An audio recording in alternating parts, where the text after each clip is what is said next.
Hello everybody, this is me doing a quick overlook of every single class in Borderlands 2, showing you how I'd build my skill trees from the more character that just kills everything in sight, and then the more strategic, like boss fighting sort of character.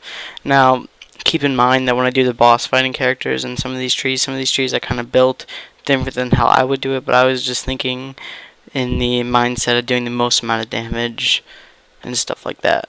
Now, okay, so also keep in mind for the strategic trees that it's more against the Teramorphus boss, the end game boss. Like, I was watching the live stream earlier today, and basically everything that popped into my head I put into these trees. So right now we're looking at Zero's kill tree, basically where he goes ape mode, as you could say. So his deception skill has him do 650% melee damage. Now the main focus of this class is melee damage. I'll hope you keep that in mind.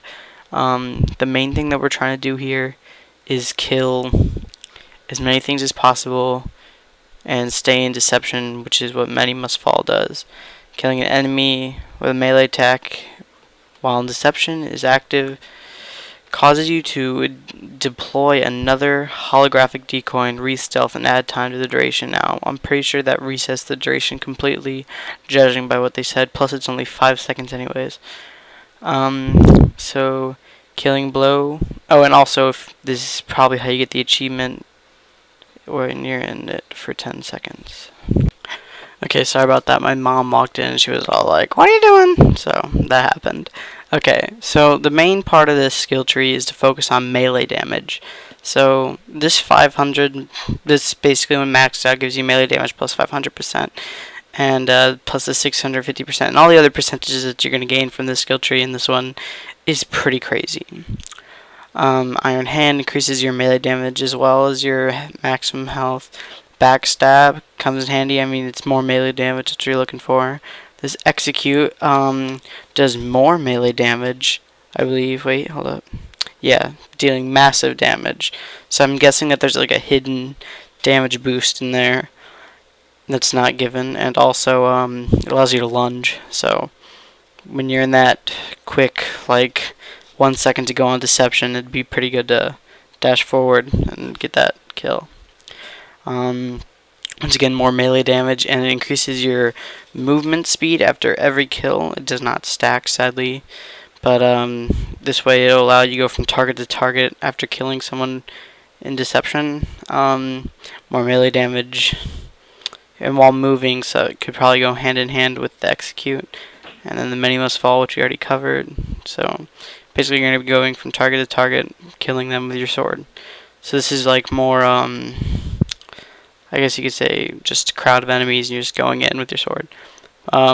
More melee damage is after you get hit. That's still a bonus to those.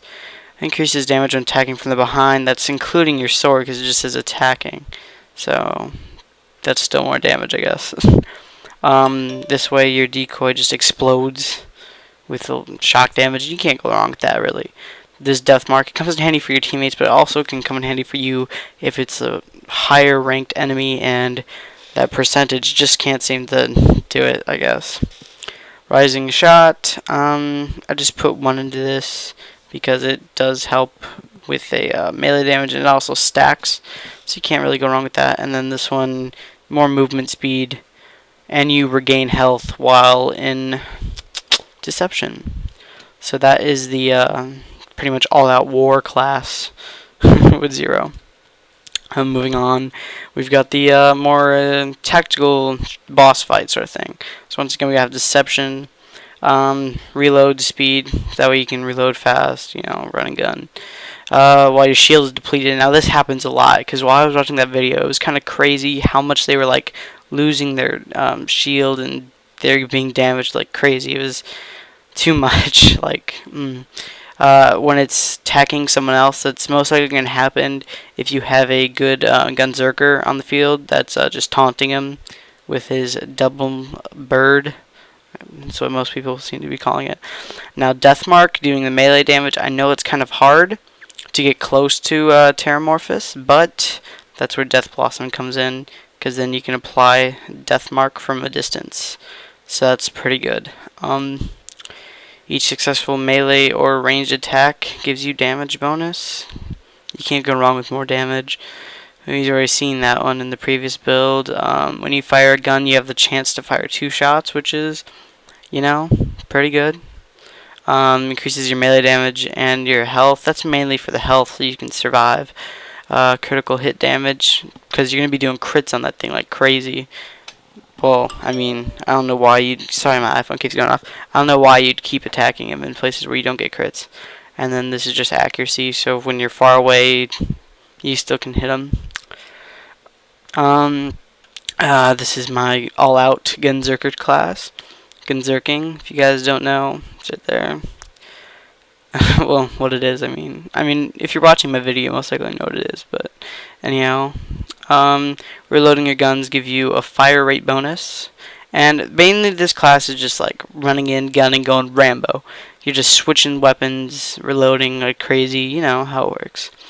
So, reloading your gun gives you a fire rate bonus for a short time. You can just be like reloading like crazy and just keep firing with that effect. Increase weapon swap speeds, that way when you're Gunzerking, you just go through weapon after weapon after weapon. Plus with all the fire rate things that go up, you just switch weapons. Also that goes in hand with auto load, because after you switch weapon, when you go all the way through the cycle, the weapons will be automatically reloaded, which is going to be great for just going on and on and on. Swapping weapons causes your next shot to deal bonus damage, so that's also going to go hand in hand with swapping over and over again. The kill skill, killing an enemy, gives you increased fire rate and critical hit damage, so that's going to come in handy because it's increased fire rate. You can Gunzerk while in fight for your life, that way when you're down you still are going, because the main purpose of this class is to keep the bullets coming.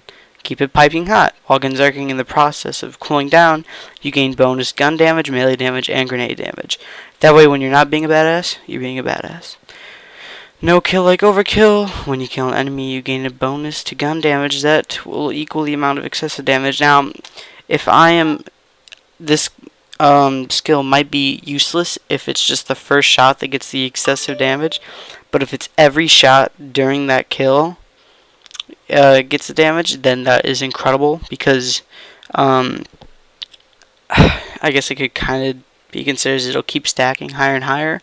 But if it's just for the first shot, then this is waste, and just ignore it because it's kind of a dumb skill. Inconceivable. This way you get pretty much free ammo, I guess, and that way you don't keep shooting, or well, that way you still shoot and you don't lose damage or bullets for it. I'm sorry, I can't talk. Reload speed, melee speed. That's mainly for the reload speed, so you keep it going faster. If you just reload. Reducing recoil while Gunzerking. That's pretty good.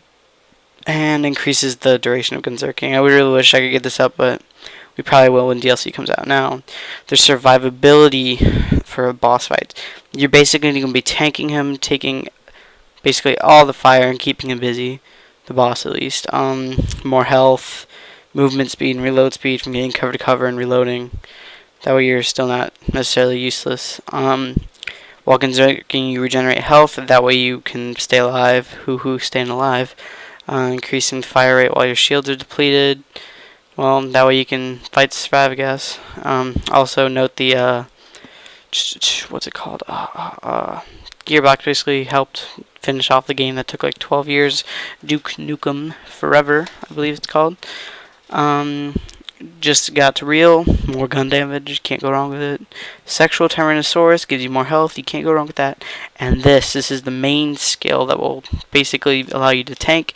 It taunts the enemies, makes them all come after you while boosting up your health all the way. So you might want to use that towards the end of Gunzerking, or right at the beginning if you're already almost dead. But Gunzerking increases your health about by 50%, so... well, what it was. Your shots have a chance to not consume ammo. This is just stuff thrown in because it had extra points. And they were the best things I could throw it on. Let's take a look at that. If you are finding anything in this video interesting or to your liking, please click the video down below to continue my piece through piece class and give me hate for all the stupid things I did and how I can't really speak. Thank you.